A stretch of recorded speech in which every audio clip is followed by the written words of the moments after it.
Alright, the Nicollet Expedition. In 1838, the U.S. government commissioned Joseph N. Nicollet and 5 others, including Lieutenant John C. Fremont, to map the triangle of land between Missouri and the Mississippi rivers.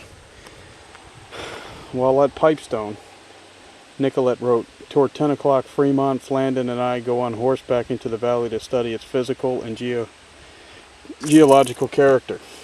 In order to grasp the relation between the valley and the surrounding prairies, we travel far and wide."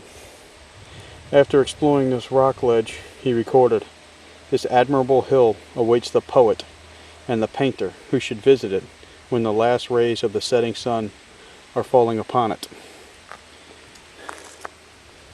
And of course, Fremont is a big figure in the Civil War. And here is the map.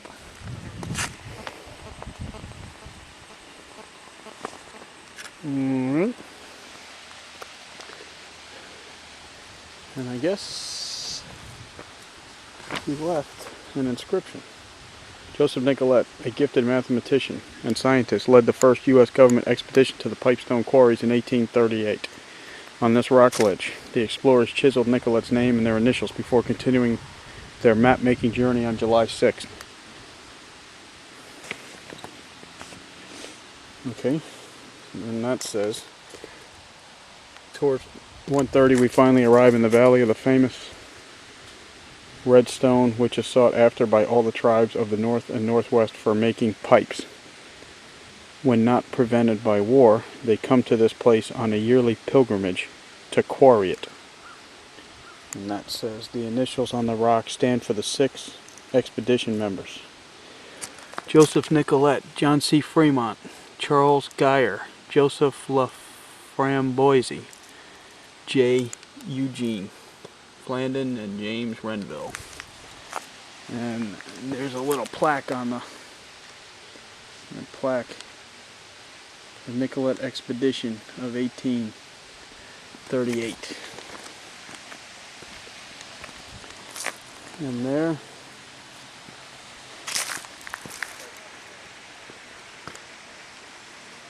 you can't really see it, but there's the markings in there.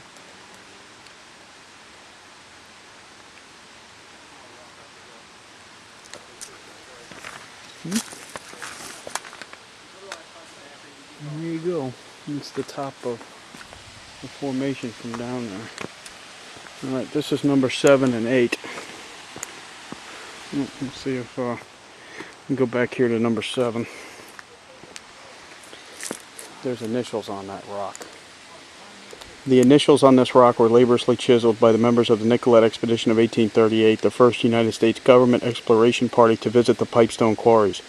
Led by Joseph Nicollet, a French scientist, the expedition produced the first accurate map of the upper Mississippi country, including present-day Minnesota. The metal plate and barricades were placed here by the Daughters of the American Revolution in 1925.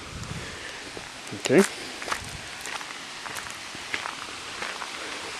A lot of people engraving stuff. These are engravings too.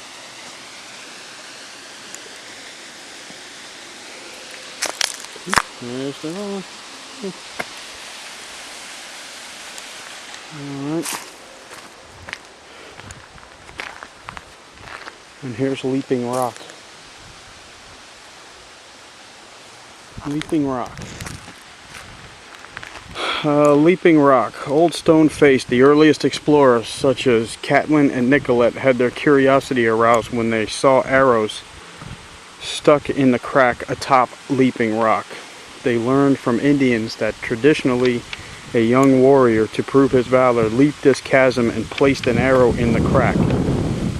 In fact, it was related that on occasion, a virtuous Indian woman refused to accept the attentions of a young warrior until he had shown bravery at Leaping Rock. So I guess they just jumped from side to side. They didn't jump down, they jumped over. Alright, that's number 8.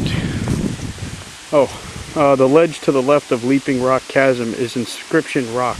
It bears the initials of many pioneers who settled in this part of Minnesota. We value the memory of these early pioneers and the initials they left, but please remember, you are not a pioneer. Do not carve or leave markings on the rocks or trees. Get that? Don't be carving anything in here.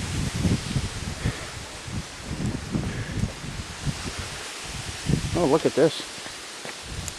That says CW, August 17th, 1890. Earl Hess. what is that, 8/27/32? 1908. Wow. Guess they won't carve my initials. And let's see, one more. So they would leap the chasm.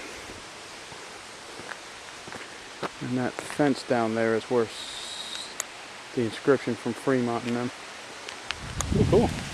Very nice. Beautiful blue sky.